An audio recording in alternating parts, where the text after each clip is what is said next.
नाज़रीन, मोरो मां ख़बर है जेका वती पहुचाई पिया ज़िले नौशेरो फेरोज़ जे इंफॉर्मेशन खाते जो ऑफिसर अब्दुल लतीफ़ सोलंकी ऐं संदसि फोटोग्राफर मोहम्मद कासिम गोंदल मोरो प्रेस क्लब पहुता, जिते प्रेस क्लब चेयरमैन मोहम्मद इसहाक कोराई, फ़कीर बशीर अहमद लगारी, मोहम्मद बख्श आलमानी, मोहम्मद जुमन सोलंकी मौजूद हुआ। उन मौके ते प्रेस क्लब तरफ़ां चेयरमैन मोहम्मद इसहाक कोराई अजरक जो तोहफ़ो पेश कयो। उन मौके ते इंफॉर्मेशन ऑफिसर अब्दुल लतीफ़ सोलंकी चयो त असांजे सहाफ़िन खे पंहिंजी सहाफ़त के समझण घुरिजे, हू अजाइन ख़बरुनि खां पासो कनि। उन चयो त अजाइन वेब चैनलनि गैर रजिस्टर्ड अख़बारनि जी का खाते या इदारनि में अहमियत नाहे।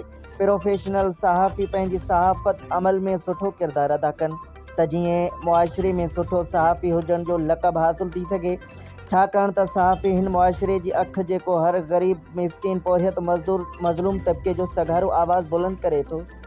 उन चयो त सहाफ़िन खे घुरिजे त ज़िम्मेवाराना सहाफ़त खे हथी ॾियनि, न कंहिं जी इज़त साह खे नुक़सान या छिहो रसायो वञे।